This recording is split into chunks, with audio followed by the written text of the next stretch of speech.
សូមជម្រាបសួរប្រិយមិត្តទូរទស្សនិកជនជាទីគោរពនិងជាទីមេត្រីនៅពេលនេះសូមអញ្ជើញទស្សនាការផ្សាយព័ត៌មានរបស់កងរាជអាវុធហត្ថដូចតទៅ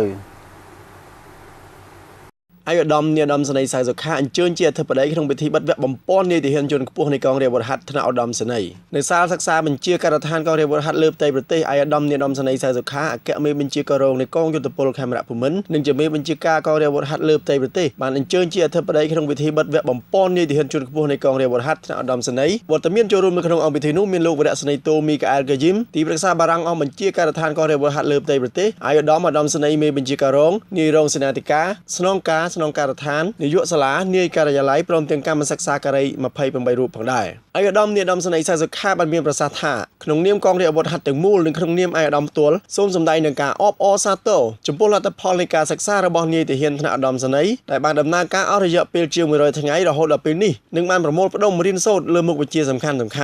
អាយដាមក៏បានកោតសរសើរចំពោះយោធាចារសាស្ត្រាចារ្យនិងមន្ត្រីដែលបានអញ្ជើញមកពីស្ថាប័ននានាដែលបានធ្វើបទឧទ្ទេសនាមទៅលើវិស័យរបស់ស្ថាប័ននីមួយៗក៏ដូចជាការឧទ្ទេសនាមពីសភាពការនយោបាយនៅក្នុងប្រទេសអាយដាមបានបន្តថាថ្ងៃនេះបានបញ្ចប់វគ្គប្រកបដោយជោគជ័យរបស់សិក្ខាកាមទាំង28រូបដែលទទួលបាននូវវិញ្ញាបនបត្របញ្ជាក់ការសិក្សានៅពេលនេះអាយដាមនាយឧត្តមសេនីយ៍សង្ឃឹមជឿជាក់ថារយៈពេលនៃការសិក្សារៀនសូត្រនេះបានផ្ដល់នូវចំណេះដឹងដល់អស់លោកដែលជាមេបញ្ជាការក៏ដូចជានាយទាហានថ្នាក់ឧត្តមសេនីយ៍ដែលបានរៀនសូត្រជាមួយគ្នានិងបន្តបើកវគ្គថ្នាក់ឧត្តមសេនីយ៍ជាបន្តបន្ទាប់ទៀតអាយដាមនាយឧត្តមសេនីយ៍បានរំលឹកឡើងវិញអំពីសភាពការជាតិនិងអន្តរជាតិថ្មីៗជាមួយនឹងការបន្តបង្ក្រាបបទល្មើសការពារសន្តិសុខជូនប្រជាពលរដ្ឋក៏ដូចជាការជួយទៅដល់ប្រជាជនដែលជួបការលំបាកនិងតាមបណ្ដាខេត្តបានជំរុញបន្តកសាងអង្គភាពការងារអប់រំយុទ្ធសាស្ត្របើកវគ្គបំពេញជំនាញកងរាជអាវុធហត្ថអាយដាមបានផ្ដាំផ្ញើដល់កម្មសិក្សាការីទាំងអស់ត្រូវយកចិត្តទុកដាក់ពីអ្វីដែលអាយដាមធ្វើការផ្សព្វផ្សាយ9ចំណុចកន្លងមកនេះដល់អ្នកក្រមអាវ៉ាត់របស់ខ្លួនជាមួយនឹងបញ្ហាដែលសំខាន់នោះគឺតម្រង់ទិសដៅការប្រើប្រាស់បណ្ដាញសង្គម Facebook ឲ្យបានសមស្របនិងមានប្រយោជន៍ដល់សង្គមជាតិព្រមទាំងត្រូវមានសាមគ្គីភាពផ្ទៃក្នុងឲ្យបានល្អ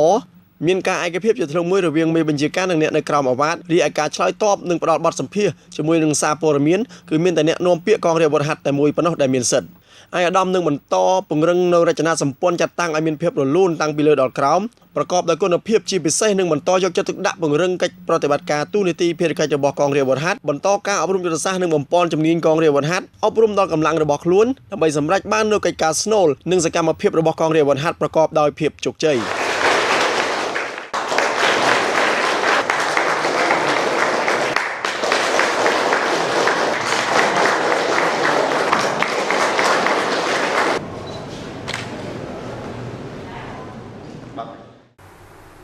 ព័ត៌មានកងរាជអាវុធហត្ថដែលប្រិយមិត្តទូរទស្សនិកជនទើបតែបានទស្សនានៅពេលនេះចប់តែប៉ុណ្ណេះ